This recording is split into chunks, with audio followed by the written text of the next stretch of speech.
Hello guys, welcome to my channel. আজি এটা নতুন ভিডিও লৈ আহিছো। ভিডিওটো হল বিদ্যুৎ সংযোগ কৰিবলৈ আবেদন। সো গাইস এতিয়ালৈকে এনেকৈ বহুতো ঠাই আছে যত এতিয়ালৈ বিদ্যুৎ সংযোগ কৰা হোৱা নাই। সো ফলত আপোনালোকৰ যিবোৰ ছাত্ৰ-ছাত্ৰী আছে হেবোৰৰ বহুত অসুবিধা হৈছে। আপোনালোকৰ গাঁওবাসীৰ বহুত অসুবিধাৰ সন্মুখীন হ'ব লগা হৈছে। সো গাইস এনেকৈ আপোনালোকে এখন আবেদন লিখিব পাৰে। সো গাইস ফৰমেটটো আজি চাই লও আহকচোন। আবেদন লিখাৰ প্ৰক্ৰিয়াটোনো কেনেকুৱা।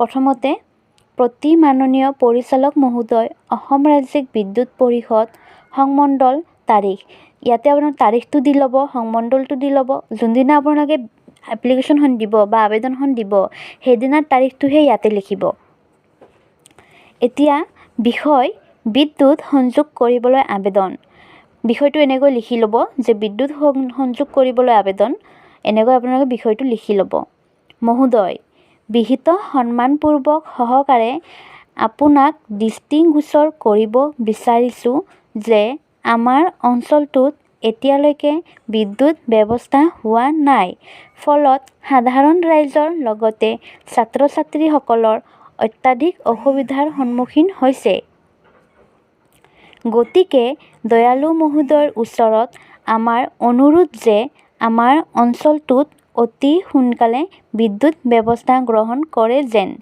এয়ে মহোদয়ৰ ওচৰত সৰল প্ৰাৰ্থনা সো গাইস এনেকৈ আপোনালোকে এখন লিখিব আবেদন ইয়াতে আপোনালোকৰ যিবোৰ অসুবিধা হৈছে অসুবিধাবোৰৰ বিষয়ে লিখিব আৰু আপোনালোকে অতি শেষত এনেকৈ লিখিব ইতি অঞ্চলবাসীৰ সহি ইয়াতে আপোনালোকৰ অঞ্চলবাসীৰ সহিবোৰ লৈ ল'ব মই ইয়াতে 3-4 জন দি লৈছো আপোনালোকে ইয়াতে যেকেজনে দিব পাৰে দি ল'ব আৰু এনেকৈ এখন বিদ্যুৎ সংযোগ কৰিবলৈ আবেদন লিখে সো গাইস যদি ভিডিওটো ভাল লাগিছে লাইক কৰিব কমেন্ট কৰিব আৰু সাবস্ক্ৰাইব কৰি দিব ধন্যবাদ